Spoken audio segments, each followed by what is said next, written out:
اما بعد فاعوذ باللہ من الشیطان الرجیم بسم اللہ الرحمن الرحیم رب اشرح لی صدری ویسر لی امری واحلل عقدۃ من لسانی یفقہوا قولی۔ یہ کتاب جس کا ہم سلسلہ وار مطالعہ کر رہے ہیں، اس کا نام آپ کو یاد ہوگا دعوت رجوع الی القرآن کا منظر اور پس منظر۔ اس کتاب کے ضمن میں اجتماعی مطالعے کی ہماری آج یہ آخری نشست ہے۔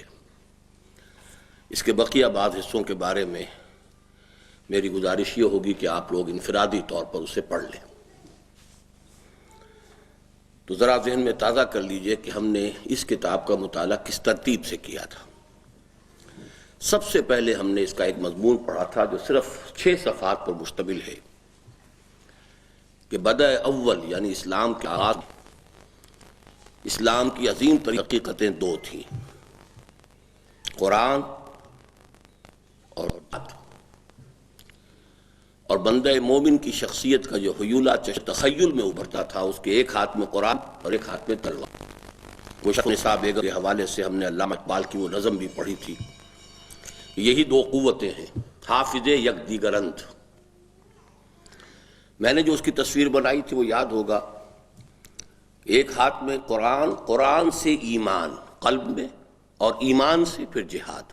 تو گویا کہ بندہ مومن کی جو شخصیت کا حیولہ ہے، اس کے ایک ہاتھ میں قرآن، ایک ہاتھ میں تلوار۔ تلوار جو ہے سمبل ہے جہاد کا، اور قرآن اللہ کی ہدایت کا۔ قرآن سے ایمان اور ایمان سے جہاد۔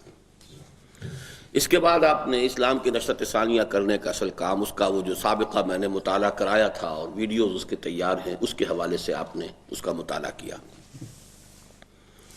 پھر مجھے معلوم ہوا کہ صرف سرسری طور پر ہی پروفیسر یوسف سلیم چشتی صاحب کا جو مضمون ہے، جو اسی نشرت ثانیہ پر انہوں نے اس کی تائید اور توثیق میں مضمون لکھا تھا، میرا گمان تھا کہ آپ لوگ شاید اسے پورا پڑھ چکے ہیں۔ بعد میں مجھے معلوم ہوا کہ نہیں، اس کا صرف سرسری سا تذکرہ ہوا تھا، لیکن اب اسے بھی آپ از خود پڑھ سکتے ہیں۔ اس میں صرف یہ کہ پڑھنے کی چیز ہے، کوئی بہت زیادہ ایسی شے نہیں ہے کہ جس کی وضاحت کی ضرورت ہو۔ اس کے بعد اس مرتبہ جو ہم نے مطالعہ شروع کیا ہے، تو اس کی حیثیت زیادہ تر ایک تاریخی جائزے کی ہے، خاص طور پہ بر عظیم پاک و ہند، اس لیے کہ ہماری اس پوری تحریک میں دعوت رجوع الی القرآن کا اصل ہدف کیا ہے؟ اسلام کی نشرت ثانیہ اور غلبہ اسلام کے دور ثانی، غلبہ دین حق کے دور ثانی کے لیے ہم جد و جہد کر رہے ہیں۔ تو در حقیقت قرآن مجید کی طرف رجوع ایک ذریعہ ہے اس کا، کہ اس کے ذریعے سے ایمان پیدا ہو اور ایمان کے ذریعے سے جہاد ہو، تاکہ اثر نو اسلام کی نشرت ثانیہ ہو سکے اور دور دین حق کے غلبے کا دوسرا دور دنیا میں آ سکے۔ اس کے ضمن میں ظاہر ہے کہ ہم کام کر سکتے ہیں اپنے ہی ملک میں۔ تو اپنے ملک میں ہمیں ذرا جائزہ لینا ہے صغرا کبرا اسلام کا کیا ہے، مسلمانوں کے کون کون سے سکولز آف تھاٹ ہیں، اس بر عظیم پاک و ہند میں اسلام کن کن ادوار میں آیا، کن کن خصوصیات کا حامل آیا۔ تو اس پر ہم تفصیل سے مطالعہ کر چکے ہیں، لیکن صرف ذہن میں چند سیلینٹ فیچرز دوبارہ تازہ کر لیں۔ پہلی بات جو ہمارے لیے ایک محرومی اور ایک مایوسی کی ہے، وہ یہ ہے کہ دور نبوت کی برکات و سعادتوں سے بر عظیم پاک و ہند بالکل محروم رہا۔ اسلام کی کوئی کرنیں یہاں نہیں پہنچ پائیں، سوائے اس کے کہ ایک چھوٹا سا واقعہ ملتا ہے کہ جو معجزہ شق القمر ہوا تھا، اسے مالابار ساحل کے کسی ہندو راجا نے دیکھا تھا۔ اس وقت اس کی نگاہیں جو تھیں اتفاقاً چاند پر مرکوز تھیں، اور اس نے دیکھا کہ چاند 2 ٹکڑے ہوا، دونوں ٹکڑے دوسرے سے دور ہوئے، پھر دونوں مل گئے۔ بعد میں اسے جب معلوم ہوا کہ یہ در حقیقت واقعہ ہوا تھا جبکہ مینا میں حضور صلی اللہ علیہ وسلم نے اپنی انگلی سے اشارہ کیا تھا، تو وہ ایمان لے آیا تھا۔ یہ واقعہ بیان کیا جاتا ہے، لیکن اس کی بھی کوئی بہت زیادہ تاریخی سند نہیں ہے، واللہ عالم۔ اس کے علاوہ دور نبوی کے کوئی اثرات یہاں نہیں آئے۔ مزید برآں یہ کہ دور خلافت راشدہ کے بھی نہیں آئے۔ دور خلافت راشدہ ختم ہو گیا ہے، یوں سمجھیے کہ 661 میں ختم ہو گیا۔ پھر 20 برس جو ہیں کہ ایک ایسے خلیفہ تھے، اگرچہ ہم ان کو خلفائے راشدین میں شمار نہیں کرتے، لیکن صحابی تھے، امیر معاویہ، 680 تک ان کا دور ہے، اس تک بھی اسلام یہاں نہیں پہنچا۔ اس کے بعد جو دور بنو امیہ ہے، یعنی دور ملوکیت میں جیسا کہ میں نے آپ کو بتایا کہ دور بنو امیہ پھر بھی بہتر تھا. اصل ملوکیت جو ہے وہ پورے شان و شوکت کے ساتھ جو قائم ہوئی ہے وہ دور بنو عباس میں ہوئی ہے. اس کے علاوہ دور بنو امیہ میں ابھی نہ فقہی مکاتب فکر پیدا ہوئے تھے، نہ کوئی جو فلسفیانہ کوئی موشگافیاں پیدا ہوئی تھیں، نہ ابھی یونان کے فلسفے کا حملہ ہوا تھا، نہ کوئی ہمارے ہاں علم الکلام کا آغاز ہوا تھا. سادہ عربی اسلام دور بنو امیہ میں سادہ عربی اسلام تھا، لیکن اس کا بھی جو بہترین دور تھا وہ گزر چکا تھا. اس لیے کہ امیر معاویہ کے بعد یزید کا دور ہے، بہرحال وہ تو ایک چونکہ مختلف فی ہے، کنٹروورشیل ہے.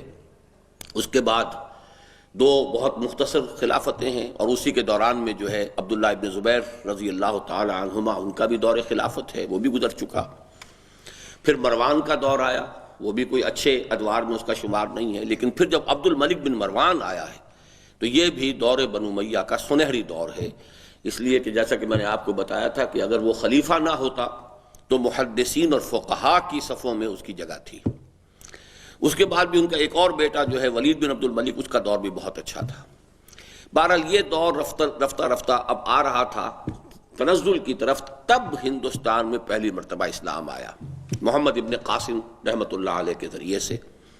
یہ سن 712 عیسوی ہے.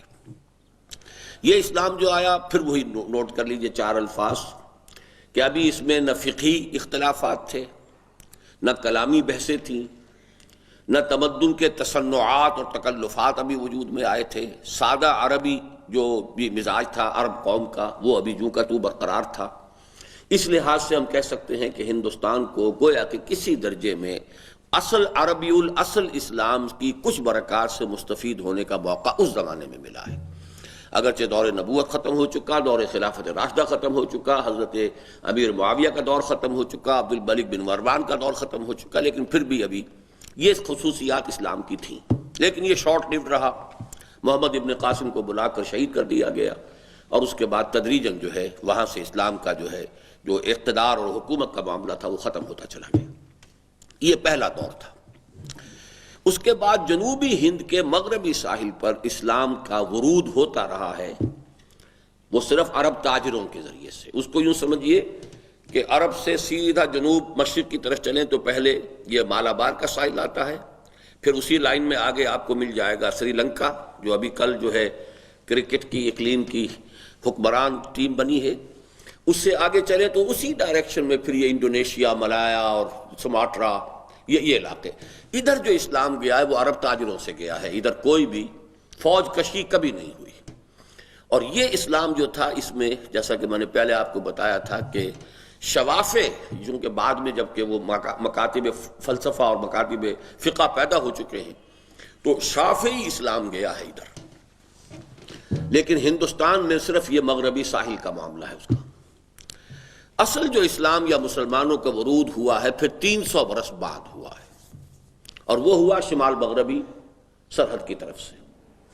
چنانچہ اب یہ جو اسلام آیا تھا کہ پہلے تو صرف موجودہ پاکستان کا نصف شمالی جو ہے وہ اسلامی حکومت میں شامل ہوا، پھر 1206 سے دہلی میں حکومت شروع ہوئی قطب الدین ایبک کی. یہ جو اسلام آیا ہے یہ ماوراء النہر سے آیا. اس وقت جو قلب عالم اسلام تھا اس میں عربوں کا اقتدار تقریباً ختم ہو چکا تھا، طوائف الملوکی تھی. کچھ عرصے کے بعد ہی بنو عباس کا دور بالکل ختم ہو گیا. یہ سارا کا سارا دور جو گویا کہ عرب اسلام کا انتہائی زوال جب ہو چکا تھا اس وقت اسلام آیا ہے ہندوستان میں. اور اس اسلام کی خصوصیات یہ تھیں کہ کٹر حنفیت ماوراء النہر سے آیا ہے یہ اسلام، اور تصوف جس میں کہ وحدت الوجود کا غلبہ تھا. یہ دو ہیں کہ اوصاف جو اس اسلام کے جو ہندوستان میں آیا ہے شمال مغربی سرحدی صوبے کے راستے سے ہو کر. یہ اسلام جو ہے اس کا بہترین دور خاندان غلامہ ہے. 325 برس تک دہلی کے تخت پر مختلف جو خاندان جو حکمران رہے ہیں، خاندان غلامہ، پھر خلجی آئے، لودھی آئے، سادات آئے، تغلق آئے. یہ کوئی 325 برس بنتے ہیں، 1206 سے لے کر 1526 تک 320 برس. لیکن اس میں عہد زرعی جو ہے وہ خاندان غلامہ ہے. وہ لوگ صوم و صلات کے پابند بھی تھے، پھر ان کے اندر بڑا حسین امتزاج کی مثالیں بھی تھی. التوتمش جیسا شخص بھی تھا جو انتہائی نیک اور زاہد اور عابد انسان تھا. پھر یہ کہ خاندان سادات میں ناصر الدین محمود جیسے لوگ پیدا ہوئے ہیں کہ جو اپنے ہاتھ سے روزی کماتے تھے، شہنشاہ تھے ہند کے، لیکن یہ کہ وہ بیت المال کو امانت سمجھتے تھے. لیکن یہ کہ اس کے بعد مغلیہ دور میں آ کر انتہائی زوال کو اسلام پہنچ گیا. جب زوال کو پہنچ گیا تو اس کے بعد سے اب شروع ہوا ہے ریوائیول کا عمل، جو ہمارے لیے اب زیادہ اہمیت کا حامل ہے. البتہ مغلیہ دور کی ایک دوسری بات کہ چونکہ ہمایوں کو شیر شاہ سوری نے یہاں سے نکال کر بھاگنے پر مجبور کر دیا تھا، واپس آیا ہے تو ایران کے شہنشاہ طہماسپ کی مدد لے کر آیا. وہ شیعہ تھے، اس کے ساتھ شیعیت جو ہے ہندوستان میں آئی ہے، ورنہ اس سے پہلے شیعیت ہندوستان میں سرے سے موجود نہیں تھی. ریوائیول کا جو عمل ہے اس میں آپ کو یاد ہوگا ہم تفصیل سے غور کر چکے ہیں کہ جہاں تک مختلف سیلاب جو آ رہے تھے اسلام کے خلاف ان کو روکنے کا عمل ہے، وہ تو حضرت مجدد الفسانی رحمۃ اللہ علیہ نے کیا ہے.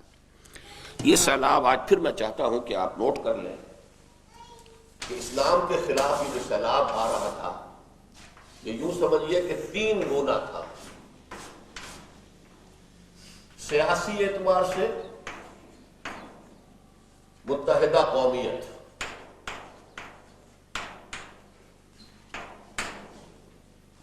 تصوف میں ہماموست، مذہب کی سطح پر دین الہی. یہ تینوں جو ہے گویا کہ اسلام کی نفی. اس سیلاب کو روکا ہے شیخ احمد سرندی، یہ ان کا بہت بڑا کارنامہ.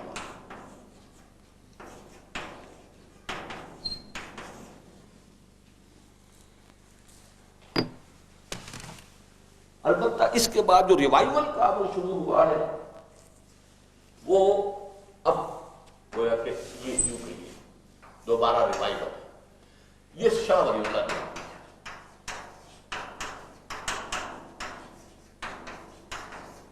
ان دونوں کے مابین شخصیت ہے شیخ عبدالحق محدث دہلوی.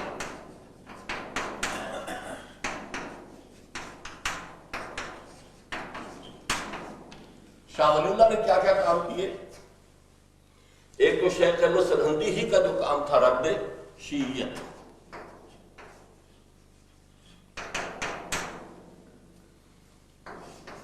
احیاء العلوم الاسلامی،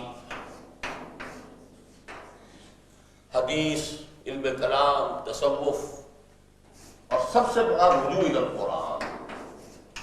یہ ہے اہم ترین جو ہماری کتاب کے اعتبار سے جو سب سے زیادہ اہم کام ان کا ہے وہ ہے رجوع القرآن. اس میں انہوں نے کیا کیا؟ خود قرآن مجید کا ترجمہ فارسی میں کیا. ان کے دو بیٹوں نے الگ ترتیب لفظی اور بامحاورہ ترجمے کیے. بامحاورہ ترجمہ موضح القرآن شاہ عبد القادر، لفظی ترجمہ شاہ رفیع الدین کا. ان کے سب سے بڑے بیٹے نے اردو زبان میں پہلی تفسیر لکھی، تفسیر عزیزی. خود انہوں نے الفوز الکبیر فی اصول تفسیر رسالہ لکھا، جس سے کہ عام لوگوں کے لیے بھی قرآن کو سمجھنے کے راستے کھلے. تو یہ عمل شروع ہو گیا ہے 18ویں صدی کے اواخر میں، 19ویں صدی کے شروع میں. البتہ 19ویں صدی کا وسط جو ہے 50 برس تقریباً گزر گئے دو عسکری تحریکوں میں.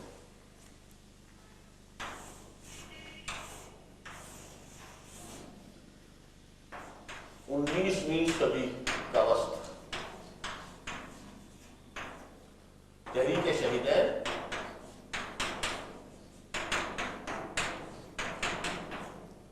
اور جہاد آزادی یعنی غدر جس کو کہتے ہیں. اس کے بعد آ گیا انگریز کا دور. ویسے تو شروع ہو چکا تھا 1757 میں، لیکن 1857 میں غدر کے بعد اصل میں اسٹیبلش ہوا انگریز. اس سے پہلے تو ایسٹ انڈیا کمپنی کی حکومت تھی. انگریزی حکومت جو ہے اسے براہ راست جو ہے ڈیل نہیں کر رہی تھی. اس کے بعد یہ ہے کہ وکٹوریا کے زمانے سے شروع ہو گیا کہ ایسٹ انڈیا کمپنی سے وہ لے کر اور براہ راست جو ہے انگریزوں نے اپنے تحت نظام لیا اور پھر سیٹلڈ۔ اس کے جو نتیجے نکلے مذہبی اعتبار سے، اب اس کے بعد جو ہے ہماری بحث کئی حصوں میں تقسیم ہو جاتی۔ انگریزوں کے آنے کے بعد سیاسی مسائل کیا پیدا ہوئے وہ ایک علیحدہ مضمون ہے، وہ ہم پڑھیں گے بعد میں۔ انگریزوں کے آنے کے بعد فکری میدان میں کیا مسائل پیدا ہوئے وہ نشأت ثانیہ میں آ چکے ہیں کہ سر سید احمد خان نے اپولوجیٹک انداز اختیار کر کے اور دین کی ایسی تشریح کرنے کی کوشش کی کہ جو موجودہ ذہن کے ساتھ وہ کمپیٹیبل ہو، اس سے وہ فتنے پیدا، وہ نشأت ثانیہ کے اندر وہ بات پوری آ چکی ہے، اور انشاءاللہ اس کو بھی دوبارہ بھی ہم ایک اور عنوان سے بھی پڑھ لیں گے۔ لیکن تیسری چیز جو اس کتاب کے موضوع سے متعلق ہے، رجوع الی القرآن کا عمل جو شروع ہوا ہے وہ کس طور سے شروع ہوا، اس کا تھوڑا سا اندازہ ہم کر چکے ہیں کہ 20ویں صدی کے ابتدائی ربع میں کتنے ترجمے اردو میں شائع ہوئے اور کتنی تفسیریں لکھی گئی۔ یہ 20ویں صدی کا ابھی صرف شروع تھا، اب 20ویں صدی ختم ہوا چاہتی ہے، ہم 1996 میں بیٹھے ہوئے ہیں۔ اس پورے عرصے میں کیا ہوا ہے اب اس کو سمجھنے کی ضرورت ہے۔ آج کا ہمارا دعوت رجوع الی القرآن کا وہ پس منظر کہ جو اس دوران میں سامنے آتا ہے وہ کیا ہے، اس کو ہم نے اب پڑھنا ہے آج۔ یہ اب تک کہ ہمارے اس موضوع کے مطالعے کا خلاصہ جو یہاں درج ہو گیا اس کو مٹا دیجیے اب۔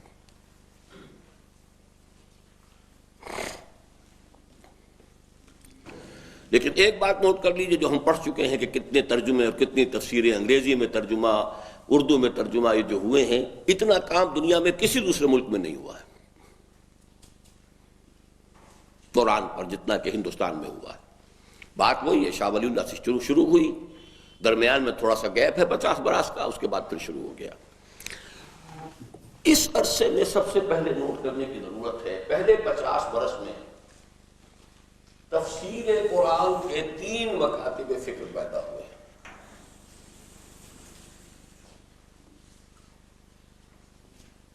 سب سے ادھر ہمیں سر سید احمد خان کی شخصیت ملتی ہے۔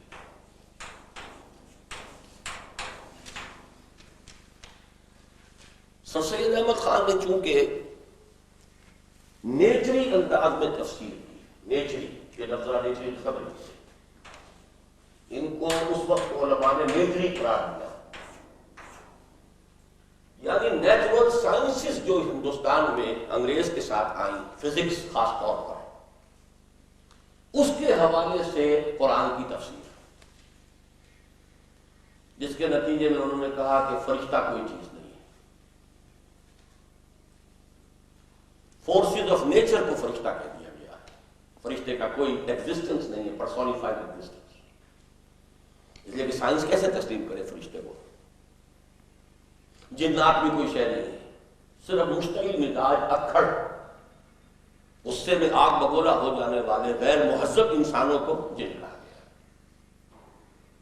معجزہ کوئی شے نہیں ہے، اس لیے کہ laws of nature are immutable, water keeps its surface, impossible کہ عصائے موسیٰ پڑا ہو اور سمندر پھٹ گیا ہو۔ یہ مولویوں کے ڈھکوسلے ہیں، اصل میں یہ مد و جزر تھا، جب ذرا جزر پر تھا سمندر تو کچھ رستہ خشک سا بن گیا تھا، ساحل کے ساتھ ساتھ وہاں سے ہو کر حضرت موسیٰ اور ان کے ساتھی نکل گئے، جب فرعون اور اس کی فوج آئی تو وہ مد پر آ گیا اور ڈوب گئے، یعنی فزیکل ایکسپلینیشن آف میریکلز۔ باقی جو اس پر قیاس کر لیجیے، باقی انہوں نے کہا کہ اب ہمیں ہر اعتبار سے مغربی بن جانا ہے، عقیدہ اسلامی رکھنا ہے، تہذیب تمدن مغربی اختیار کرنی ہے، ورنہ ہم ختم ہو جائیں گے۔ یہ تو ہم پڑھیں گے سیاسی اور قومی جو ان کے نقطۂ نظر تھے، اس سے جو کنفرنٹیشن ہوئی ہے، لیکن اس میں یہ ہوا کہ جب تفصیل میں انہوں نے یہ بات شروع کی تو اب علماء جاگے کہ یہ تو بہت بڑا فتنہ، صرف پولیٹیکل اگر رول ہوتا ہے جیسے کہ قائد اعظم کا تھا، قائد اعظم مفتی نہیں بنے، قائد اعظم مفسر نہیں بنے، قائد اعظم نے کہیں کوئی کلامی مسائل نہیں چھیڑے، اس لیے وہ بہت سیف ہے۔ لیکن سر سید احمد کا ایک رول ہے قومی، سیاسی قومی، اس کو الگ رکھیے، اس کے اعتبار سے میری رائے یہ ہے کہ وہ انتہائی مخلص انسان ہے، انتہائی مخلص۔ With all the emphasis at my command, I am declaring it today.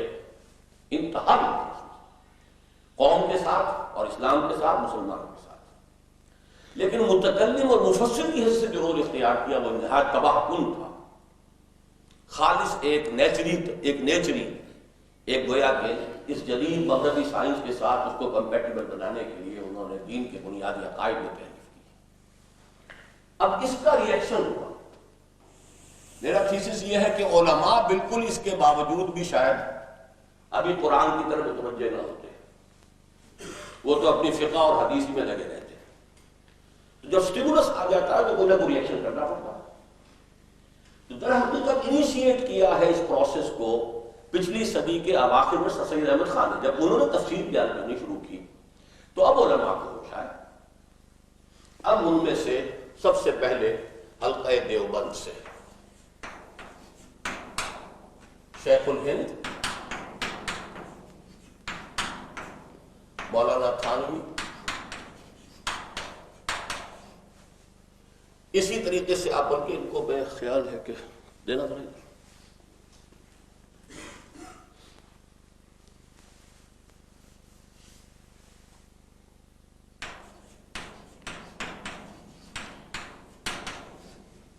اسی طرح اہل حدیث، ان میں مثلاً یہ کہ ثناء اللہ مرسل،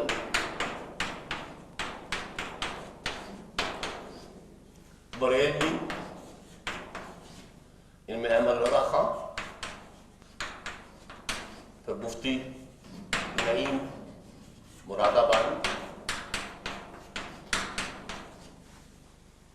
ان سب حضرات نے پھر تفسیریں لکھنی شروع کی، ترجمے کرنے شروع کیے۔ یہ گویا کہ آرتھوڈکس اسلام کا ریئیکشن تھا اس کے خلاف، ایک طرح کے حفاظت کے طور پر۔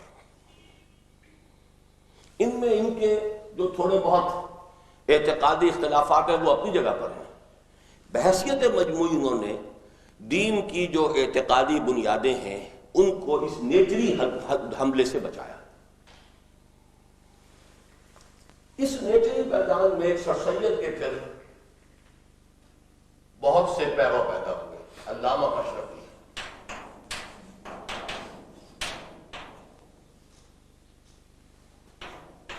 اسلم جراج پوری، عبداللہ چکراوی،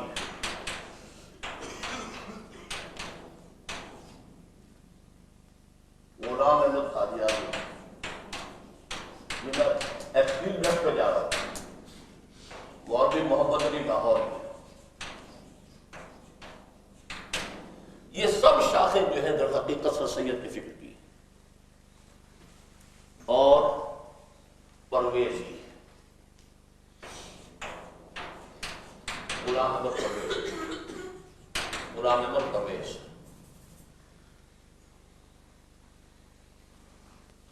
ان سب کا تھاٹ تقریباً ایک ہے کہ معجزوں وغیرہ کی فزیکل سائنسز کے حوالے سے توجیہ کی جائے اور غلبہ دین کو غلبے کو اصل دلیل مانا جائے کہ جو غالب ہے وہی صحیح ہے۔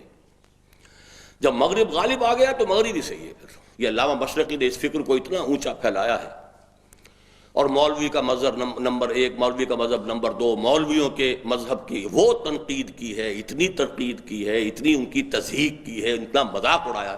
یہ تو پھر چلتا گیا نا کہ یہ تو دو ایکسٹریم میں نے بیان کیے، ایکسٹریم لیفٹ، ایکسٹریم رائٹ۔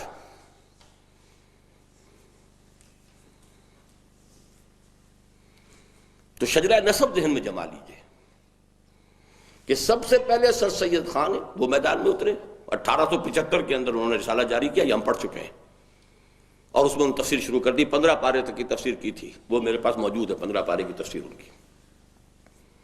اس کے رد عمل میں علماء بھی جاگے، لیکن سر سید بہت عظیم شخصیت تھے، اس میں کوئی شک نہیں۔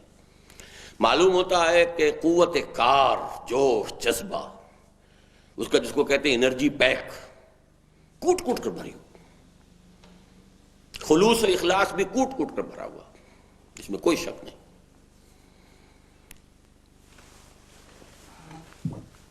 اب ان کے بیچ بیچ میں 3 آئے،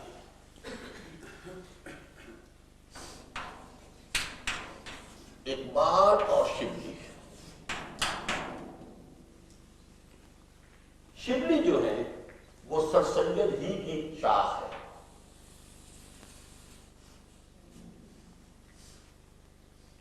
شبلی جو ہے پروفیسر شبلی کی حیثیت سے علی گڑھ یونیورسٹی میں رہے،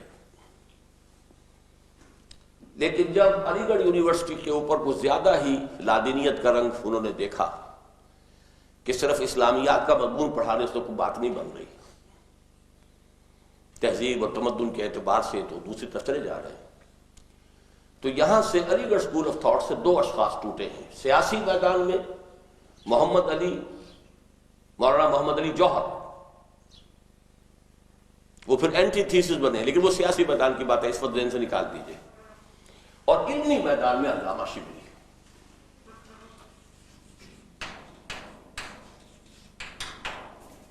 علامہ شبلی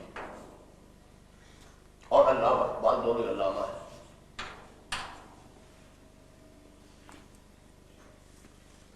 علامہ اقبال سے ایک اسکول آف تھاٹ چلا ہے جس کو پھر ڈاکٹر رفیع الدین صاحب نے آگے بڑھایا ہے، باقی تو اقبال کا نام جو ہے کہتے ہیں،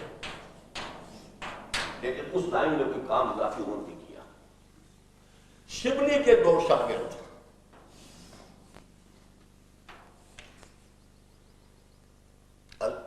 مولانا ابوالکلام آزاد اور مولانا فراہی جو ہیں ان کے رشتے دار بھی تھے، ان کے روح پر چلے ہیں سید ابوالعلا مودودی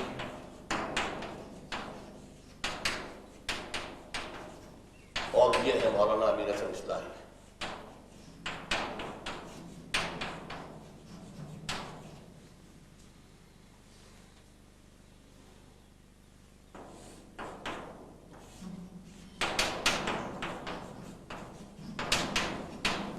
یہ جس طرح بریلویوں کے ساتھ جو ہے آپ نے ایڈ کیا ہے نا، احمد رضا خان بریلوی نے صرف ترجمہ کیا، تفسیر نہیں لکھی۔ حواشی مفتی نعیم مراد آبادی نے لکھے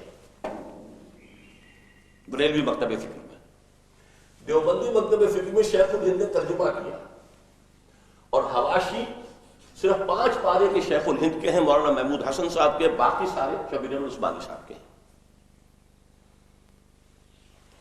علمی میدان میں مولانا تھانوی بہت آگے نکل گئے، ان کی تفسیر سے 3 تفسیریں اور نکل چکی ہیں۔ مولانا عبد الماجد دریابادی،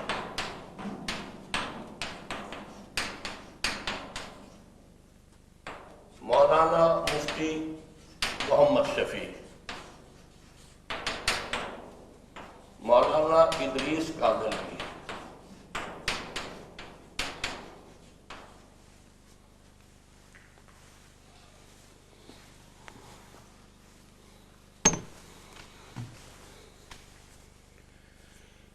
یہ نقشہ ذہن میں جمائیے کہ قرآن مجید کا فکر، اس کی تفسیر، اس کی انٹرپریٹیشن کے یہ اسکولز آف تھاٹ اس وقت ہمارے ہاں موجود ہیں۔ اس میں سے یہ ایکسٹریم لیفٹ ہے اور یہ اسلام سے ہی خارج ہو گیا۔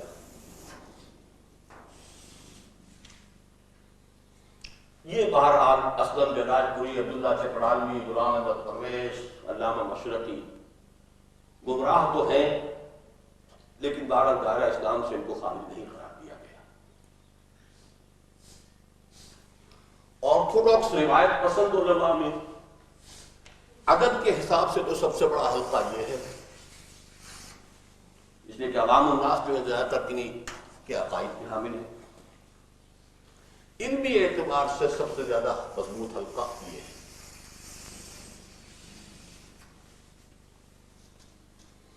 باقی اہل حدیث نے بھی ثناء اللہ امرتسری کے بعد بھی ایک تفسیر ہے احسن التفاسیر شائع کی ہے، جو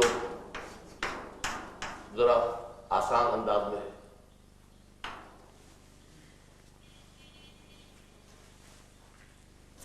علامہ اقبال نہ مفسر ہیں، لیکن میرے نزدیک اس دور کے سب سے بڑے ترجمان القرآن وہی ہیں، قرآن کی ترجمانی کرنے والے، ترجمہ نہیں ترجمانی۔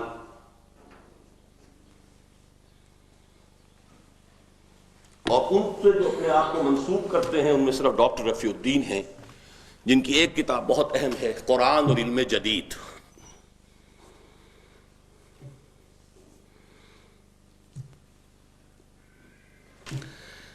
اس کے بعد کا چیپٹر جو آج ہم نہیں پڑھیں گے لیکن وہ آپ پڑھیں گے بعد میں نے اپنا ان چار سے رشتہ جوڑا ہے.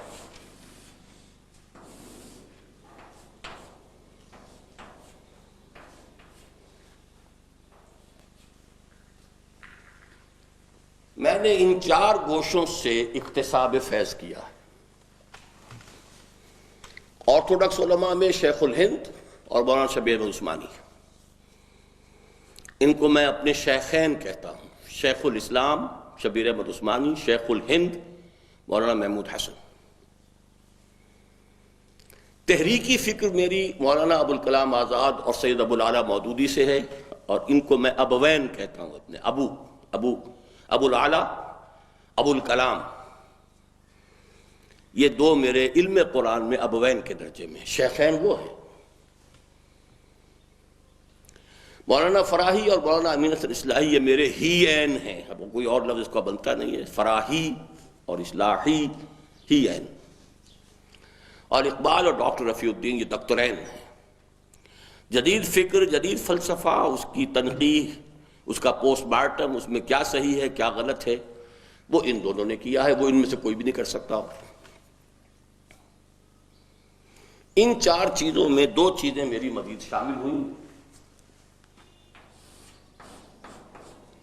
منطقی ذہن، یہ اللہ کا عطا کردہ ہے، اور سائنسی تعلیم. ان چھ چیزوں کا مجموعہ ہے میرا فکر قرآن یا میری قرآن مجید کے بارے میں جو سوچ ہے. لیکن یہ ہے اگلا چیپٹر اس کتاب کا. اس کا گویا کہ آج بھی باچا میں نے آپ کو بتا دیا، لیکن وہ آپ اپنے طور پر اس کا مطالعہ ضرور کر لیجئے گا. کہاں گئے ڈاکٹر عابر؟ چلے گئے؟ اچھا ٹھیک. اب آئیے پڑھ لیں ہم اس کو. ہم اس سے قبل ایک موقع پر قدر تفصیل کے ساتھ بیان کر چکے ہیں کہ بر صغیر پاک و ہند میں ملت اسلامی کی نشأت ثانیہ کے عمل کے دوران دو متضاد نقطہ ہائے نظر اور طرز ہائے فکر پروان چڑھتے گئے. ایک وہ جس کا منبع اور سرچشمہ علی گڑھ بنا، اور دوسرے وہ جس کے مرکز و محور کی حیثیت دیوبند کو حاصل ہوئی. وہ سر سید احمد خان علی گڑھ اور یہ دیوبند. یہ حوالہ دیا جا رہا ہے اسلام کی نشأت ثانیہ کا جو آپ پڑھ چکے ہیں اچھی طرح. ابتدا میں راسخ العقیدہ علماء کی گرفت مسلم معاشرے پر اتنی مضبوط تھی کہ علی گڑھی طرز فکر کو اپنے لیے راستہ بنانے میں شدید مخالفت اور مزاحمت کا سامنا کرنا پڑا. لیکن بعد میں حالات کے تقاضوں کے تحت اس کے اثرات وسیع سے وسیع تر ہوتے چلے گئے. کیوں چلے گئے؟ انگریزی پڑھیں گے تو ملازمت ملے گی، کیونکہ جو مقام فارسی کا تھا مسلم انڈیا میں وہ اب انگریزی کا ہو گیا برٹش انڈیا میں. تو انگریزی پڑھیں گے تو وہ تو ظاہر بات ہے کہ ہائی اسکول جو ہے اسلامیہ اسکول ہو یا گورنمنٹ اسکول ہو وہاں پڑھیں گے. پھر کالج میں جائیں گے، اسلامیہ کالج ہو، گورنمنٹ کالج ہو، علی گڑھ ہو، کہیں اور ہو، تو اس کو تو پھیلنا ہی پھیلنا تھا. اور علماء کا حلقہ اثر سکڑتا چلا گیا. ظاہر بات ہے دنیا تو اب ان کے پاس نہیں رہی، تو خود بخود ان کا اثر تو سکڑنا ہی تھا. تاہم اب بھی ہمارے جسد ملی کے بحر محیط میں یہ دونوں روئیں بالکل مرج البحرین یلتقیان بینہما برزخ لا یبغیان کسی شان کے ساتھ بہہ رہی ہیں. اب بھی نظر آتا ہے ایک طرف وہ جدید تعلیم یافتہ لوگ ہیں، ان کی سوچ ہے، ان میں زیادہ تر سر سید کا فکر ہے، حدیث سے بہت کم اعتنا ہے، سنت کا استخفاف ہے، کوئی پرواہ نہیں ہے. داڑھی نہیں رکھیں گے، کیا ضرورت داڑھی رکھنے کی؟ داڑھی کو فرض تھوڑا ہی ہے. اپنی مغربی تہذیب ہے، مغربی لباس ہے، مغربی پہناوا، نماز روزہ کر لیا، اللہ اللہ خیر صلاح، یہی اسلام ہے. اس سے زیادہ اسلام کس کو کہتے ہیں؟ تو وہ تو چونکہ ایک رو کیا بڑی رو وہ ہے، لیکن چھوٹی رو یہ ہے. دارالعلوم ہے، اس میں سے مولوی نکلتا ہے تو وہ کہیں مسجد کا امام بنتا ہے، خطیب بنتا ہے، آخر نماز پڑھنے تو وہیں جائے گا، چاہے علی گڑھی ہو چاہے کوئی ہو. نماز وہاں جا کے پڑھے گا، جمعہ وہاں پڑھے گا، ان کی تقریریں سنے گا. اور بہت زیادہ اس کو اگر احتجاج ہوگا تو عین اس وقت جائے گا جب عربی خطبہ شروع ہوگا. اس سے پہلے جو ہے وہ سمجھتا ہے کہ بیکار باتیں ہوتی ہیں، کوئی فائدہ نہیں جانے کا. لیکن عوام الناس کا جو مذہبی ایک ربط اور تعلق ہے وہ تو انہی کے حوالے سے ہے. تو یہ دو روئیں، these are the two main currents of our society.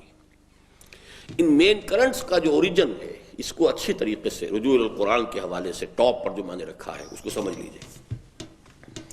اور اگرچہ قومی اور سیاسی میدان میں علی گڑھی مکتب فکر کو فیصلہ کن فتح حاصل ہوئی، تاہم مذہبی میدان میں اب بھی غلبہ و اقتدار راسخ العقیدہ علماء ہی کو حاصل ہے.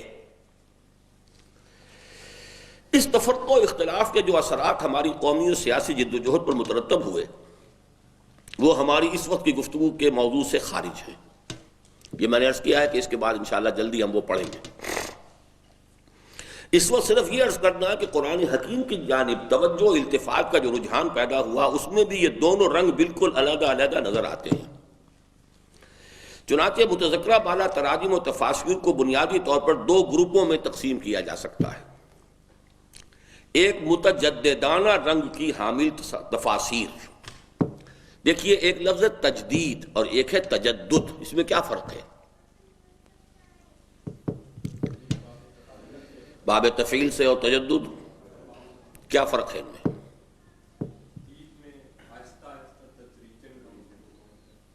اور تجدد میں ایک دم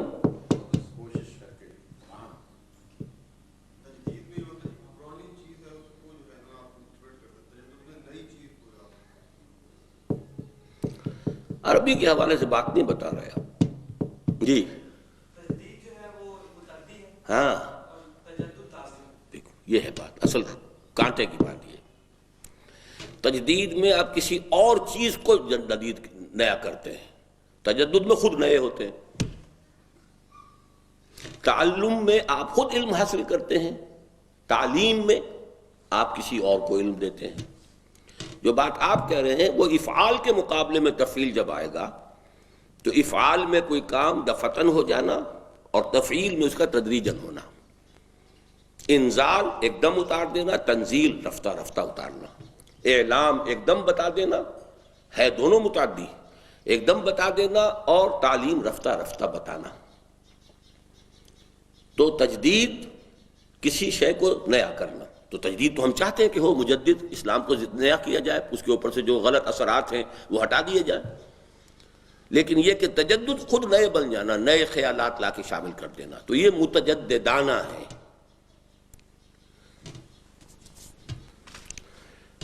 ایک متجددانہ رنگ کی حامل تفاسیر جن کے ضمن میں سر سید احمد خاں مرحوم کے تفسیر کو اصل الاصول کی حیثیت حاصل ہے، اور دوسری روایتی انداز کی راسخ العقیدہ تفاسیر جن میں حضرت شیخ الہند کا ترجمہ اور مولانا تھانوی کی تفسیر بنیادی اور اساسی اہمیت کی حامل ہے.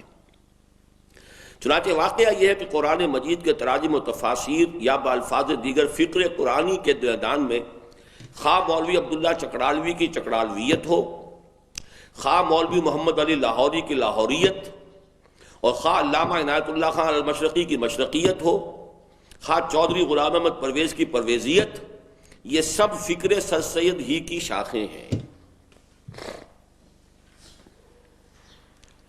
کوئی زیادہ گہرا ہے، کوئی سطحی ہے، کوئی بہت زیادہ ایمفیسس کے ساتھ ہے، کوئی ذرا نرم ہے، لیکن ہے یہ سب اس کی شاخیں.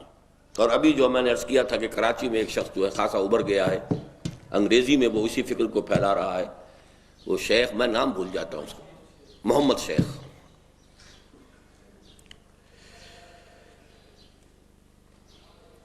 اور دوسری طرف مولانا تھانوی کے بیان القرآن پر مبنی 3 مزید تفسیریں منصع شہود پر آ چکی ہیں.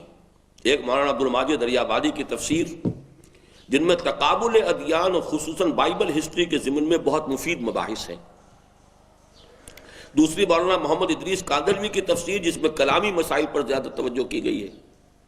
اور تیسری مولانا مفتی محمد شفیع کی تفسیر جس میں فقہی مسائل سے زیادہ اعتناء کیا گیا ہے. یہ مولانا تھانوی کے یہ 3 میں نے آپ کو بتا دیا شاگرد. جہاں تک مقدم الذکر مکاتب فکر کا تعلق ہے، یعنی سر سید احمد خاں اور ان کے جو شاخیں ہیں، ہمیں ان سے قطعاً کوئی دلچسپی نہیں ہے، اور ہم انہیں ضلالت اور گمراہی ہی کے مختلف رنگ یعنی شیڈز سمجھتے ہیں. بھئی ہمارا اس جائزے میں ان کا ذکر 2 وجوہ سے کیا گیا ہے، یعنی ذکر بھی نہیں کرنا چاہیے تھا جب گمراہ ہے تو، لیکن 2 وجوہات ہیں جس کی وجہ سے ذکر کیا گیا. ایک یہ کہ ان کی مساعی سے بھی امت کے بعض عناصر میں قرآن مجید سے ایک دلچسپی پیدا ہوئی، اور اگرچہ ان کے زیر اثر یہ دلچسپی غلط رخ پر پڑ گئی ہے، تاہم اس امکان کو نظر انداز نہیں کیا جا سکتا کہ اگر قرآن حکیم کے حقیقی اور اصلی علوم و معارف پیش کیے جائیں تو ان مکاتب فکر سے منسلک لوگوں کو بآسانی راغب کیا جا سکتا ہے۔ یعنی کم سے کم جمود تو توڑ دیا، قرآن کی طرف متوجہ تو ہو گئے، پڑھنے تو لگے، سمجھنے تو لگے، یہ تو نہیں کہ کتاب مقدس بنا کے رکھا ہوا ہے۔ اب یہ ہے کہ آپ اگر کام کرتے ہیں، ان کے غلط فکر کی تردید کرتے ہیں، صحیح فکر کو ان کی جگہ پر دل نشین انداز میں بیان کر سکتے ہیں۔ چنانچہ اس لاہور میں بہت سی مثالیں ایسی ہیں کہ جو پرویزیت کے حلقے سے متعلق تھے لیکن وہ ہمارے ساتھ منسلک ہوئے، وہاں سے تائب ہو گئے۔ ایسا ہوا ہے، اس لیے کہ واقعتاً نہایت ہی مؤثر انداز میں وہ شخص تقریر کرتا تھا، بڑا ڈرامائی انداز تھا اس کا، بڑا مرصع اور مسجع انداز ہوتا تھا، اس میں کوئی شک نہیں۔ پھر یہ کہ جو عشق رسول کا ظاہری معاملہ ہے، حضور کا نام آتا تھا تو اس کے آنکھوں کے اندر پانی آ جاتا تھا، آنسو آ جاتے تھے، اس سے لوگ بہت متاثر ہوتے تھے، لیکن تھی گمراہی۔ لیکن یہ کہ بہرحال ایک درجے میں تو انہوں نے کام کیا نا، کہ کم سے کم قرآن کی طرف متوجہ تو کیا۔ اب آپ کا کام ہے کہ آپ اس کی توجہ کو غلط رخ پر جو ہے پڑ گئی ہے اس سے ہٹا کر صحیح رخ پر لے آئیں۔ اور دوسرے یہ کہ ان مکاتب فکر نے گویا کہ ایک دعویٰ تھیسس کی شکل اختیار کر لی، جس کے جواب دعویٰ اینٹی تھیسس کے طور پر راسخ العقیدہ علماء کو ترجمہ و تفسیر قرآن کی جانب متوجہ ہونا پڑا، اور اس طرح ایک بڑا ذخیرہ اردو تراجم و تفاسیر کا تیار ہو گیا، جس سے قرآن مجید کی جانب عوام کی توجہات کے انعطاف کا عمل تیز تر ہو گیا۔ یعنی وہی بات جو میں نے جو بڑا سا ایک ایرو کھینچا ہے کہ یہ اگر ٹھوکا نہ لگتا علماء کو تو شاید وہ قرآن کی طرف ابھی متوجہ نہ ہوتے، لیکن جب قرآن کے حوالے سے گمراہ کن چیزیں سامنے آنے لگیں تو اب انہیں متوجہ ہونا پڑا کہ بھائی اب ترجمہ کرو۔ شیخ الہند نے بھی شاہ عبد القادر کے ترجمے کو جو ہے نیا کیا کہ 100 برس بیت گئے ہیں اور اس میں اردو کا ایڈیم چینج ہو چکا ہے، تو میں نے انہی کے ترجمے کو نئے محاورے کی شکل دے دی ہے۔ شبیر احمد عثمانی صاحب نے اس کے حواشی لکھے اور بڑے پیارے حواشی ہیں۔ مولانا اشرف علی تھانوی میدان میں آئے، پوری تفسیر بیان القرآن انہوں نے لکھی۔ پھر ان کے شاگرد 3 جو ہیں، عبد الماجد دریابادی، مولانا مفتی محمد شفیع، مولانا ادریس کاندھلوی، 3 تفسیریں علیحدہ لکھ دی۔ مولانا ادریس کاندھلوی کے ہاں فقہی انداز زیادہ ہے، فقہی مسائل نہیں، کلامی مسائل۔ مفتی شفیع صاحب جو کہ مفتی ہیں، ان کے ہاں فقہی انداز جو ہے، مسائل فقہ اس کے اندر آتے ہیں۔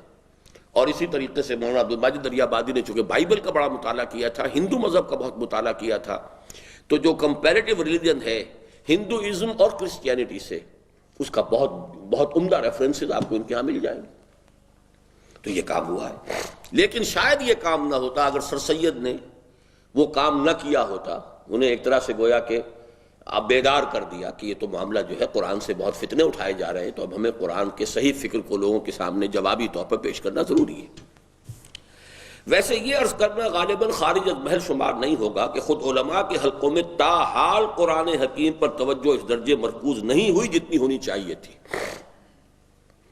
راقم الحروف نے ایک بار مولانا سید محمد یوسف بن نوری، اب یہاں پہ مدۃ ذلہ لکھا ہوا ہے اس لیے کہ یہ اس وقت کا مضمون لکھا ہوا ہے جبکہ وہ زندہ تھے، اسے بدل جانا چاہیے، رحمت اللہ علیہ ہونا چاہیے۔ دریافت کیا کہ اس کا کیا سبب ہے کہ اصول حدوث اور اصول حدیث اور اصول فقہ پر تو ہمارے یہاں ضخیم تصانیف موجود ہیں، لیکن اصول تفسیر پر کل 2 مختصر رسالے ملتے ہیں، ایک امام ابن تیمیہ کا اور ایک دوسرا شاہ ولی اللہ دہلوی کا الفوز الکبیر فی اصول التفسیر، جس کا ہم تذکرہ پہلے پڑھ چکے ہیں۔ اس کا جواب تو مولانا نے قدر توقف کے بعد یہ دیا کہ اصل میں اصول فقہ کی کتابوں میں اصول تفسیر بھی زیر بحث آ جاتے ہیں۔ جب آپ فقہ کے اصول مرتب کریں گے تو سب سے پہلی سورس قرآن ہے، تو قرآن سے کیسے ڈرائیو کریں گے آپ؟ تو وہ گویا کہ اصول تفسیر اس کے اندر آ جاتے ہیں۔ یہ جواب بہت ذہانت پر مبنی جواب تھا، لہذا علیحدہ تصانیف کی ضرورت محسوس نہیں ہوتی۔ لیکن جب میں نے دوسرا سوال کیا، جب میں نے دریافت کیا کہ اس کا کیا سبب ہے کہ آپ کے دارالعلوم میں تخصص فی الحدیث کا شعبہ بھی ہے، یعنی ان کے ہاں یہ ہوتا ہے کہ ایک تو ہے فارغ التحصیل ہو گئے، درس نظامی مکمل ہو گیا، وہ تو گویا کہ ایک طرح کے گریجویٹس ہو گئے، اب گویا کہ ایم اے لیول کا تخصص شروع ہوتا ہے، خصوصی اب اس میں شعبے ہیں، تخصص فی الفقہ، تخصص فی الحدیث، تو تخصص کے مختلف شعبے ہیں۔ آپ کے دارالعلوم میں تخصص فی الحدیث کا شعبہ بھی ہے اور تخصص فی الفقہ کا بھی، لیکن تخصص فی التفسیر کا شعبہ موجود نہیں ہے۔ تو اس پر مولانا نے پوری فراخ دلی کے ساتھ تسلیم فرمایا کہ یہ ہماری کوتاہی ہے، یہ بھی بہت بڑی بات تھی، بہت بڑی شخصیت کی طرف سے یہ اعتراف کر لینا کہ یہ ہماری کوتاہی ہے۔ یہ میں دلیل کے طور پر لا رہا ہوں کہ اگر سر سید نے کچھ نہ کیا ہوتا، گڑبڑ نہ کی ہوتی، تو علماء بالکل ہی بیدار نہ ہوتے، لیکن اب بھی جتنے کچھ بیدار ہوئے ہیں حقیقت میں وہ تقاضا پورا نہیں ہو رہا۔ اور اس کا ایک بہت بڑا سبب یہ بھی ہے کہ چونکہ ان کا مطالعہ جدید علوم کا ہے نہیں، لہذا وہ اگر درس قرآن کا حلقہ قائم بھی کرتے ہیں تو وہ لوگ جو ہیں اس سے متاثر نہیں ہوتے، اس لیے کہ جدید نہ اصطلاحات جانتے ہیں، نہ جدید مسائل سے واقف ہیں، نہ جدید فکر کو جانتے ہیں، تو ایک گیپ آف کمیونیکیشن رہ جاتا ہے۔ چنانچہ اسی شہر لاہور میں جب میرے درس کا حلقہ بہت ہی وسیع ہوا یہاں مسجد شہداء میں، تو پھر علماء کو خیال ہوا کہ کچھ ہمیں بھی کرنا چاہیے۔ مولانا محمد مالک کانزوی رحمۃ اللہ علیہ فوت ہو چکے ہیں، ان کا بھی ایک حلقہ درس شروع کیا گیا، لیکن اس میں لوگ آئے نہیں، اس لیے کہ ایک گیپ آف کمیونیکیشن ہے۔ وہ گفتگو کرتے ہیں ان اصطلاحات میں جو کئی سو سال پرانی کتابوں کی اصطلاحات ہیں، میں بات کرتا ہوں جدید اصطلاحات میں، جس سے کہ بات جو ہے وہ لوگوں تک پہنچ جاتی ہے۔ میرے علم کا کوئی مقابلہ نہیں ان کے علم سے، ان کا علم جو ہے میں کہا کرتا ہوں کہ یہ تو بڑے بڑے ڈیمز کے مانند ہے، بہت گہرا اور بہت پانی جمع ہوا ہے، لیکن چاہے تربیلا ڈیم ہو اور چاہے وہ منگلا ڈیم ہو، پانی وہاں کھڑا ہوا تو بیکار ہے۔ پانی تو فائدہ دے گا جبکہ وہ دریا میں جائے، دریا سے پھر نہروں میں جائے، نہروں سے پھر وہ کھالوں میں جائے اور راج باہوں میں جائے، زمین پر پہنچے گا تو وہ پانی فائدہ دے گا۔ یہ جو ابلاغ ہے، پہنچانا، اس کا ان کے پاس کمیونیکیشن چینل جو ہے وہ بلاکڈ ہے، جو بات وہ کرتے ہیں وہ دوسروں کی سمجھ میں نہیں آتی۔ تو بہرحال اس وجہ سے علماء کا کوئی ابھی تک جو ہے کوئی بڑے پیمانے پر رجوع الی القرآن نہیں ہوا ہے، اگرچہ یہ تفاسیر جو ہیں بہرحال میدان میں آ گئی ہیں۔ تو اس پر مولانا نے پوری فراخ دلی کے ساتھ تسلیم فرمایا کہ یہ ہماری کوتاہی ہے۔ اسی طرح حیرت ہوتی ہے کہ حلقہ دیوبند کے علماء کرام کے دلوں میں حضرت شیخ الہند کا جو مقام اور مرتبہ ہونا چاہیے اور فی الواقع ہے، وہ ازہر من الشمس ہے، لیکن ان کی آخری نصیحتوں میں سے اہم ترین نصیحت جسے نقل فرمایا مفتی محمد شفیع نے، اس پر عمل کہیں نظر نہیں آتا الا ماشاء اللہ۔ یہ آپ پڑھ لیں گے، اس کتاب میں بھی ہے، مسلمانوں پر قرآن مجید کے حقوق کے آخر میں بھی ہے، شیخ الہند نے جو مشورے دیے تھے کہ ہماری جو یہ 1920 کی بات ہے، جب یہ رہائی پا کر آئے ہیں مالٹا سے رہا ہو کر، دارالعلوم دیوبند کے ایک جلسے میں انہوں نے دو باتیں کہیں کہ ہم نے تو اپنی اسیری کے دوران میں جتنا غور کیا کہ مسلمان اتنے پسماندہ کیوں ہو گئے، ذلیل کیوں ہو گئے، مغلوب کیوں ہو گئے، تو اس کے دو سبب سمجھ میں آئے۔ ایک ہمارا قرآن سے دوری، اور دوسرا ہمارے آپس کے اختلافات۔ لہٰذا میں تو یہ طے کر کے آیا ہوں کہ اب جو بھی زندگی ہے، جتنی بھی بقیہ اللہ مہلت دے گا، دو کاموں میں صرف کروں گا۔ ایک تو یہ کہ قرآن کے پڑھنے کے مکاتب جو ہیں گلی گلی قائم کیے جائیں، جو بچوں کو قرآن پڑھائیں، اور عوامی درس قرآن کے ذریعے سے لوگوں کو قرآن کے حقائق و معارف سے روشناس کیا جائے۔ یہ 1920 میں عوامی درس قرآن کا لفظ استعمال کیا حضرت شیخ الہند نے۔ اور دوسرے یہ کہ آپس کے اختلافات کو حوالہ دی جائے۔ تو مفتی محمد شفیع صاحب اس اجتماع میں موجود تھے جہاں حضرت شیخ الہند نے یہ بات کہی تھی، اور ہم انڈیٹڈ ہیں، ہم ان کے ممنون احسان ہیں کہ انہوں نے یہ واقعہ پورا نقل کیا اپنی ایک کتاب میں، وحدت امت نامی کتاب، ہم بھی چھاپتے ہیں اسے، اس میں یہ پورا واقعہ موجود ہے۔ ساتھ ہی یہ لکھا کہ غور کرنے سے معلوم ہوتا ہے کہ شیخ الہند نے جو دو باتیں کہی تھی وہ بھی اصل میں ایک ہی ہیں، اس لیے کہ ہمارے اختلافات کا سبب بھی قرآن سے دوری ہے۔ مرکز وہ تھا، حبل اللہ وہ تھا، اس سے جب دور ہو گئے تو آپس میں ایک دوسرے سے بھی کٹتے چلے گئے، لیکن اس پر کوئی عمل جو ہے حلقہ دیوبند کے اندر نظر نہیں آتا۔ بہرحال علی گڑھ اور دیوبند کی ان دو انتہاؤں کے مابین ملت اسلامیہ ہند کے محیط میں فکر قرآنی کے 3 سوتے اور پھوٹے، جنہیں مجموعی طور پر سنتھیسس سے تعبیر کیا جا سکتا ہے۔ میں نے اس کو تھیسس قرار دیا، یہ اینٹی تھیسس ہو گیا۔ اس درمیان میں اسی لیے میں نے ان کو رکھا کہ یہ سنتھیسس کی 3 شکلیں ہیں کہ قدیم اور جدید کو ملایا جائے، ان کے درمیان سے بات کی جائے۔ وہ 3 سوتے کون سے ہیں؟ ایک وہ جس کا منبع اور سرچشمہ بنے علامہ اقبال مرحوم، جو معروف اور متداول معنوں میں تو نہ مترجم قرآن تھے نہ مفسر قرآن، میں نہ عارف نہ مجدد نہ محدث نہ فقیہ، بلکہ ان کی تعلیم بھی نہ کسی دارالعلوم میں ہوئی تھی نہ جامعہ اسلامیہ میں۔ اس کے برعکس وہ اسکولوں اور کالجوں کے تعلیم یافتہ اور یورپی یونیورسٹیوں کے فیض یافتہ تھے۔ بئی ہما قرآن حکیم کی ترجمانی کے اعتبار سے ان کا مقام یقیناً رومی ثانی کا ہے۔ رومی کے بارے میں ہمارے ایک بہت بڑے شاعر نے، اور شاعر بھی مولانا جامی رحمۃ اللہ علیہ، انہوں نے کہا ہے کہ مثنوی مولوی معنوی ہست قرآن در زبان پہلوی۔ فارسی زبان میں گویا کہ یہ قرآن ہے مولانا روم کی مثنوی۔ تو میرے نزدیک میرا جو کتابچہ ہے علامہ اقبال اور ہم، اس میں نے کہا ہے رومی ثانی کی حیثیت علامہ اقبال کی ہے کہ ان کی شاعری نے قرآن کی ترجمانی کی ہے مکمل اور اعلیٰ ترین سطح پر، یہاں تک کہ انہوں نے پورے اعتماد کے ساتھ مناجات بحضور سید المرسلین صلی اللہ علیہ وسلم میں یہ تک کہہ دیا، گر دلم آئینہ بے جوہر است۔ حضور سے مناجات کرتے ہوئے کہہ رہے ہیں کہ حضور اگر میرا دل ایسے آئینے کے مانند ہے جس میں چمک ہی نہیں،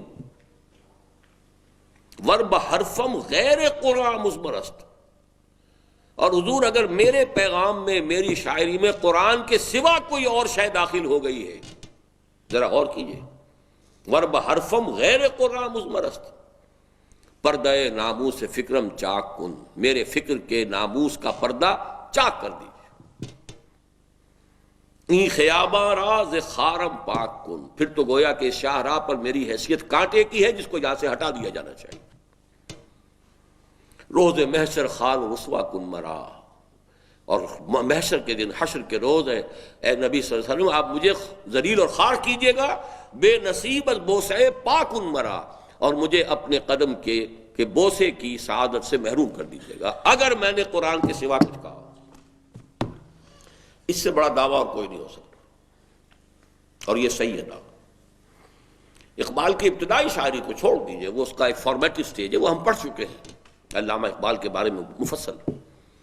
اس کے بعد تو میرے نزدیک میں انہیں ترجمان القرآن قرار دیتا ہوں، اور میرے نزدیک جدید فکر کی سطح پر تو ایک ہی شخص ہے، باقی جس نے ان سے خونشہ چینی کی ہے، مولانا مودودی نے ان سے خونشہ چینی کی ہے، میرے فکر کے مطابق مولانا ابوالکلام آزاد نے ان سے خونشہ چینی کی ہے۔ خیر میں تو یوں سمجھیے کہ ان کا جو حضرت شیخ مجدد الفسانی نے الفاظ کہے ابن عربی کے بارے میں کہ من ذل بردار خان ایشانم، میں تو ان کے دسترخوان کے جھوٹے ٹکڑے کھانے والوں میں سے ہوں، میری حیثیت تو وہ ہے، لیکن ترجمان القرآن اس دور کا اصل میں اقبال ہے۔ گر دلم آئینہ بے جوہر است، ورب حرفم غیر قرآن مضمر است، پردہ ناموس فکرم چاک کن، این خیاباں راز خارم پاک کن، روز محشر خار و رسوا کن مرا، بے نصیب از بوسے پاک کن مرا۔ چنانچہ ان کے اشعار تو ایمان و یقین کے کیف و سرور، محبت الہی اور عشق رسول کے سوز و گداز اور جذبہ و جوش ملی سے مملو ہیں ہی۔ یہ مملو کی کیا معنی ہے جی؟ ملے ہوئے، کیا اس کی روٹ کیا ہے؟ یہ اردو کا ملا ہوا جو ہے وہ آپ نے جوڑ دیا یہاں لا کے۔ آپ لوگوں کی وہ ترکیب اضافی سے بھی میں خاصا مایوس ہوا ہوں، بہت کم لوگوں کے درست ہے جی۔ املا سے ہے، کون کہہ رہا ہے؟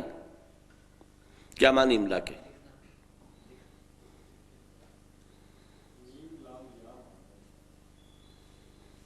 جی اب یہ آپ ٹھیک کہہ رہے ہیں، لما یدمو، لا حول ولا، ملأ یملأ، بھرا ہوا ہونا، ملأ، اور ملا سرداروں کو کیوں کہا جاتا ہے؟ قال الملأ من قومہ، کسی محفل میں سردار موجود ہو تو معلوم ہوتا ہے محفل بھری ہوئی ہے، اس کا ایک روب ہوتا ہے، اس کی ایک حیثیت ہوتی ہے، اس لیے ملأ سرداروں کو کہا جاتا ہے۔ مولئت حرسا شدیدا و شہبا، جنات نے کہا تھا کہ ہم نے آسمان کو دیکھا، انا لمسنا السماء، ہم نے آسمان کو ٹٹول کر دیکھا، مولئت حرسا شدیدا، بڑے زبردست پہرے لگا دیے گئے، بھرا ہوا ہے پیروں سے۔ تو ملأ یملأ، اس سے مملو، مفعول، مملوء۔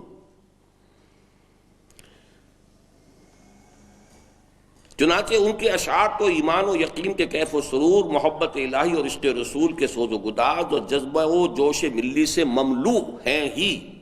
ان کے خطبات بھی در حقیقت وقت کی اعلیٰ ترین فکری سطح پر مطالعہ قرآن حکیم ہی کی ایک کوشش کا مظہر ہے، جس کے ذریعے علامہ مرحوم نے جدید ریاضیات و طبیعیات اور فلسفہ و نفسیات کا رشتہ قرآن حکیم کی اساسی تعلیمات کے ساتھ جوڑنے کی کوشش کی ہے، اور ظاہر ہے کہ اس کے بغیر دور حاضر میں دین و مذہب کی گاڑی کا آگے چلنا محال مطلق ہے۔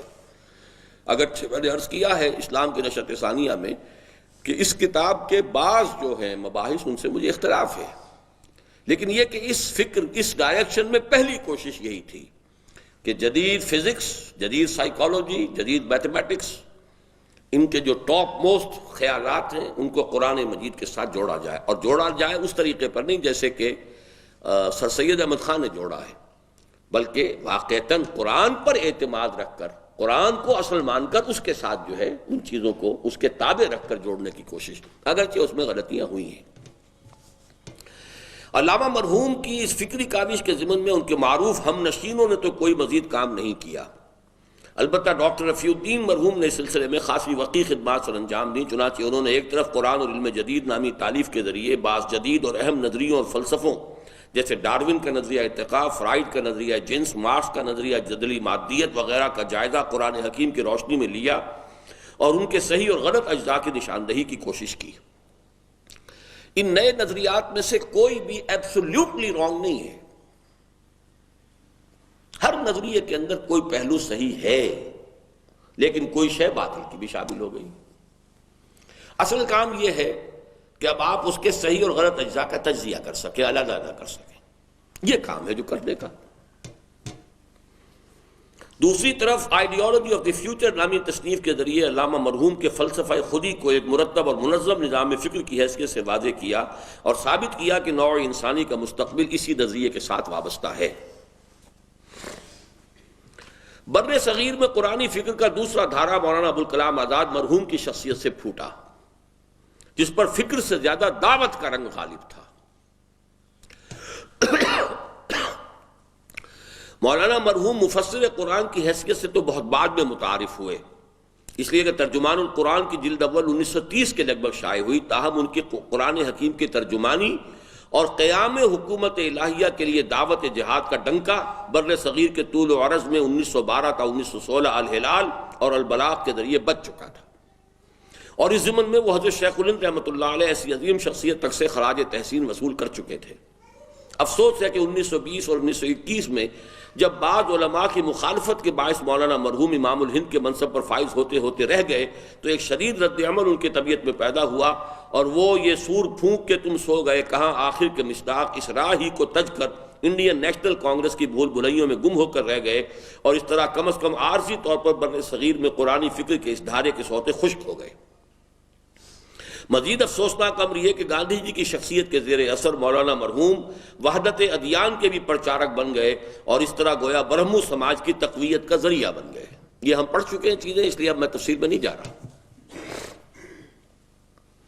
تاہم الہلال اور البلاغ کی دعوت اتنی بودی اور بے جان نہ تھی کہ اس طرح ختم ہو جاتی، چنانچہ اس نے فوراً ایک دوسری فعال شخصیت کی صورت میں ظہور کر لیا، جس نے اولاً مولانا آزاد مرحوم کے نعرہ جہاد کو ایک مبسوط تصنیف کا موضوع بنایا، اور الجہاد فی الاسلام ایسی مارکت الآراء کتاب بالکل نوعمری ہی میں لکھ ڈالی، اور پھر 1932 سے مولانا آزاد کی تفسیر ترجمان القرآن کے ہم نام ماہنامے کے ذریعے، یہ 1933 کر لیجیے اس کو، قرآن حکیم کی ترجمانی اور خاص طور پر اس کی انقلابی دعوت کے تسلسل کو باقی رکھا۔ یہ ہے مولانا ابوالعلا مودودی، جنہوں نے ایک طرف قیام حکومت الہیہ کے نصب العین کے پیش نظر 1941 میں جماعت اسلامی قائم کی، اور دوسری طرف تفہیم القرآن کے ذریعے قرآن مجید کی تعلیمات اور خصوصاً اس کی انقلابی دعوت کا تعارف بر صغیر کے طول و عرض میں بالخصوص جدید تعلیم یافتہ نسل کے ایک بہت بڑے حلقے میں کرا دیا۔ اور اگرچہ اس پر جتنا افسوس کیا جائے کم ہے کہ اپنے پیش رو ہی کی طرح جو ایک وقتی سی رکاوٹ سے بد دل ہو کر کانٹا ہی بدل گیا تھا، یعنی ابوالکلام آزاد، علماء کی مخالفت سے بد دل ہو کر انہوں نے کانٹا ہی بدل دیا، لائن ہی بدل دی۔ وہ جو قائم کی تھی دارالارشاد جو ہے وہ بھی ختم ہوا، اور جو حزب اللہ بنائی تھی وہ بھی ختم ہوئی، یہ ہم آگے چل کر پڑھیں گے انشاءاللہ۔ مولانا مودودی بھی قیام پاکستان کے وقت کچھ فوری سی توقعات اور وقتی سے امکانات سے دھوکہ کھا کر پاکستانی سیاست کے گرداب میں کود پڑے، اور پورے 30 برس ہونے کو آئے کہ وہ پوری جماعت سمیت اسی سیرائے تیہ میں سرگرداں ہیں، اور اللہ ہی بہتر جانتا ہے کہ 40 سال پورے کر کے بھی انہیں یا ان کی جماعت کو اس سیرہ نوردی سے نجات ملے گی یا نہیں۔ یہ کب کی لکھی ہوئی کتاب ہے، نوٹ کر لیجئے، یہ سن 67 میں میں نے مضامین لکھے ہیں، تو اس حوالے سے سن 67 نہیں، سن 76، 30 برس ہو چکے تھے اس وقت الیکشن میں حصہ لیتے ہوئے۔ بہرحال وہ جماعت اسلامی تو ابھی تک اسی چکر کے اندر ہے، اور اس پر بھی جتنا افسوس کیا جائے کم ہے کہ عمر کے آخری مرحلے میں خلافت اور ملوکیت نامی تالیف کے ذریعے مولانا مودودی رفض اور تشیع کی تقویت کا سبب بن گئے۔ یعنی ابو الکلام آزاد اس دین کے راستے کو، قرآن کے راستے کو چھوڑ کر متحدہ قومیت، انڈین نیشنلزم کے دائرے میں چلے گئے۔ نمبر 2، وہ اس وحدت ادیان کے پرچارک بن گئے جو برہمو سماج کا تصور تھا اور دین الہی کا تصور تھا۔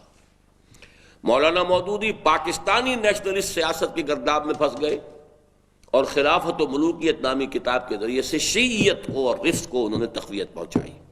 بہت سملیرٹی ہے، تاہم ان کی خدمات بالکل رائگاں جانے والی نہیں ہے۔ انہوں نے بلا مبالغہ لاکھوں انسانوں کے دلوں میں اسلام کے غلبے کی آرزو پیدا کی ہے، اور ہزاروں کو اس جد و جہد میں عملاً مبتلا کیا ہے، اور اگرچہ غلط فیصلے اور اس پر بیجا اصرار نے ان کی 40 سالہ مساعی کو غلط رخ پر ڈال دیا ہے، تاہم قرآن کی انقلابی دعوت کا جو سور انہوں نے پھونکا ہے وہ یقیناً بہت سے دلوں کو گرماتا رہے گا۔ اور کیا عجب کہ ابو الکلام آزاد مرحوم ثم ابو الاعلیٰ مودودی کی یہ دعوت جہاد پھر کسی گوشے سے نئی آب و تاب اور تازہ جوش و خروش کے ساتھ ابھرے۔ وما ذلک علی اللہ بعزیز، اور یہی کام ہے جو ہم اس وقت کر رہے ہیں۔ میں نے آپ کو بتایا یہ مولانا ابو الکلام آزاد، سید ابو الاعلیٰ مودودی، ان کی جماعت تھی حزب اللہ، ان کی جماعت اسلامی، ہماری تنظیم اسلامی۔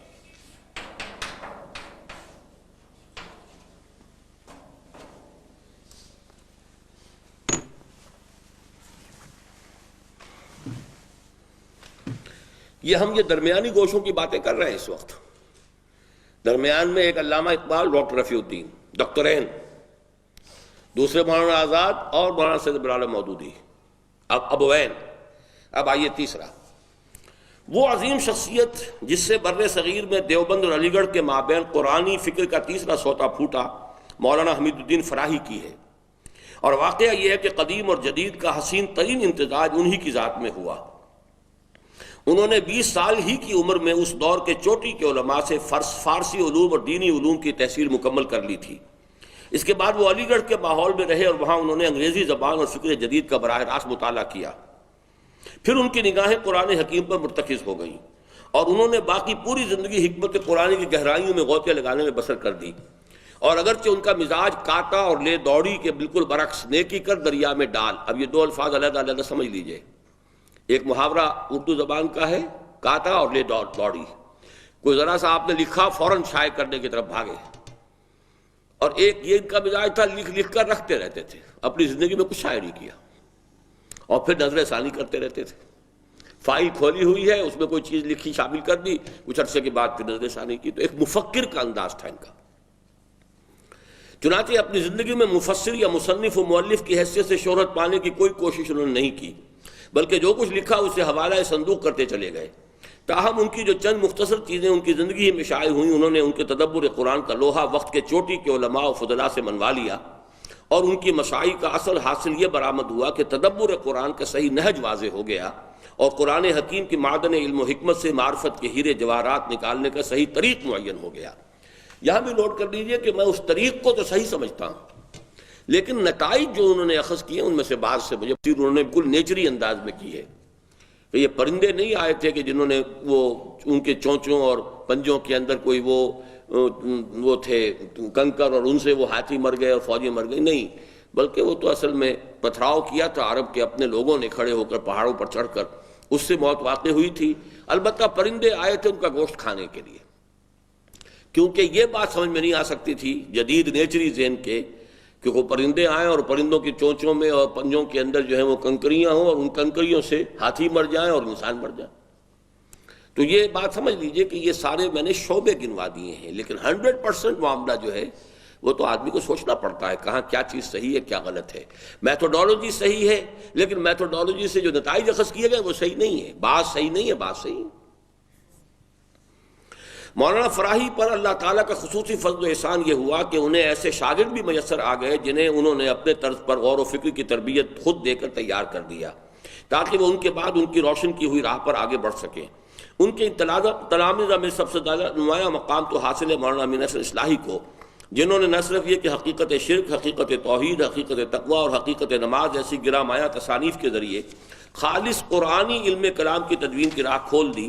مولانا کی یہ چاروں تصانیف اب یکجا حقیقت دین کے نام سے مطبوعہ موجود ہیں، بلکہ خواہ عمر کے آخری حصے میں سے ہی اپنے استاذ کے اصول پر باقاعدہ تفسیر تدبر قرآن بھی تحریر کر دی، جو اب الحمدللہ تکمیل کو پہنچنے ہی والی ہے، یہ بھی تکمیل کو پہنچ چکی، بہت عرصہ ہوا۔ اور دوسرے نمبر پر ہیں مولانا صدر الدین اصلاحی، جو بھارت ہی میں مقیم ہیں۔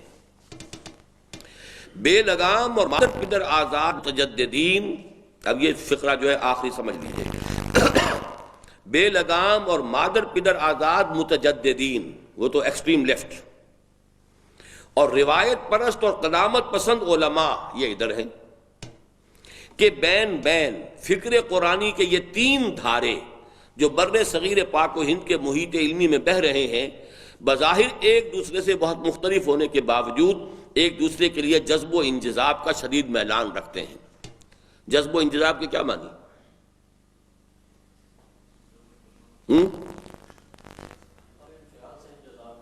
باب